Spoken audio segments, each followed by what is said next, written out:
So I'm going to ask you both the elephant in the room question, because we have teens here who are in high school thinking about college, applying for college, their parents who are doing this. The very question that is on every WhatsApp group, every Facebook group, every parents gathering, every students gathering: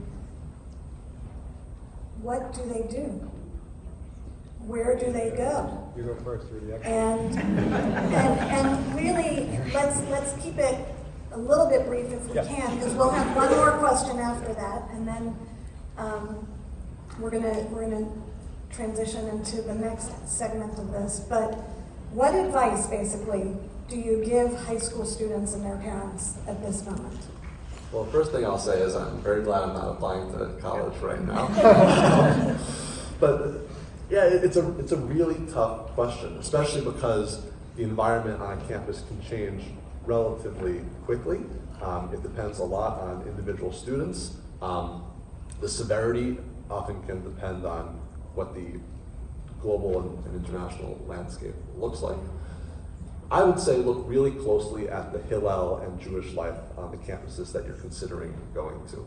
One of the real bright spots for me since October 7th has been to see how my Jewish community and how many other Jewish communities of my friends have come together on campus.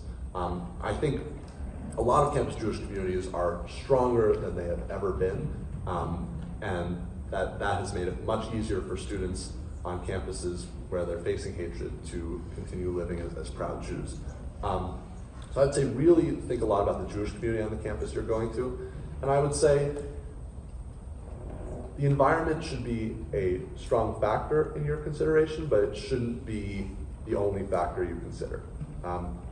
It should be considered along with everything else, and I think, you have to be a proud Jew no matter what. We can't leave these spaces. There have been a number of people who have proposed that, we should just leave the schools like Harvard, for example, where antisemitism is running rampant. We can't do that.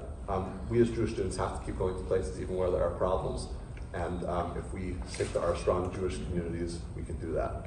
And one last thing I'll add, just as an example of this, is last night we had our annual Hillel formal, which we call the matzah ball.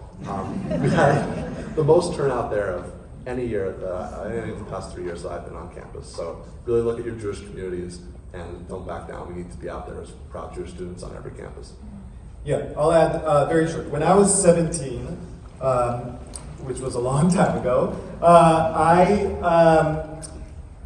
I came to terms with the fact that I will be serving in the IDF. Now, what do I mean I came to terms? I had very long hair, I was listening to Led Zeppelin, and I was like, I am going to be a peaceful activist, and the world will not catch up with me. And then I realized, no, reality happens, and you have to prepare for reality. Now, I may look scrawny, but back then I was even scrawnier, pimples added a bit. But, and then I decided, okay, this is gonna happen, I gotta prepare. So I just started running, not lifting weights, because, look at this, but at least starting to get in shape, starting to start thinking, what is my service going to be like, starting to prepare mentally for it. And then the first thing that I did when I got to basic training is I found the 2-3 people that would be my community. Last weekend I was at my friend's place in Dublin. He's very sick, and he's the first friend that I made when I joined basic training. Because you cannot do this alone, right? So what I talk to all the high schoolers here, be prepared to fight. Now when I say fight, not physical fight, but be prepared to fight. You are going to be in a fight. And people are going to throw lies and BS and accusations in your face, and you have to be ready with the facts and with the argumentative abilities to shoot that down. And you can't do that alone, so you have to find your community of Jews and non-Jews that are your friends. I hate the word allies, but your supportive community to fight this together. And one thing I'll tell the parents here, and I understand this is a privilege, and not everyone can do this. But if you have the privilege, the financial privilege, Send your kids to a gap year in Israel. And it doesn't matter if they do it in a seminary or yeshiva, or if they do it in the Negev for like picking strawberries, if it's in a kibbutz, if it's in the Magen David Adom, it doesn't matter. Send them for 6 to 12 months in Israel. And don't see that as a year wasted, but see that as a year invested. Because if you spend even just 6 months in Israel, then nothing will faze you in college campuses. They can scream apartheid, and you're like, you've seen, but it's not. But it's not even close. Right? And I understand that comes from a word of privilege, from a space of privilege, because not everyone can. But if you can't afford it, do this. It's giving your kids the best armor for a fight. And I hope you're right, and I hate being like, oh, I'm a bit older, so I'll tell you this. But from my purview of age, I would say this: this is not going away. This is going to shift. This is going to change. They're going to try to put it under the surface again, but it's not going away.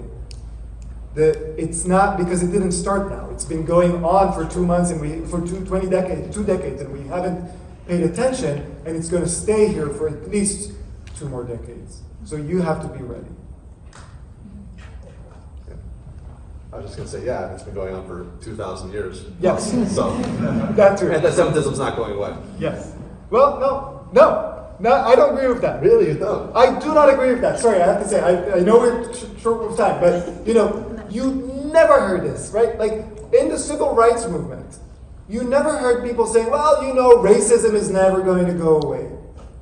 That's defeatist. We cannot accept the fact that, just because it's been around for 2,000, 3,000 years, but it's not. My goal is that when my kids are older, now my son is 8, so maybe I'll wait till my daughter who's 2, maybe I have a little bit more time, that they don't understand what do you mean by anti-Semitism. Right? Like, the sentiment will be there, but I want this to be something that is so muktzeh. Like, what would be... Like forbidden? Like... Untouchable. Like, it's such a thing that, like, people will be like, oh, like, there was anti-Semitism when you were a kid? Like, I want that to be the thing.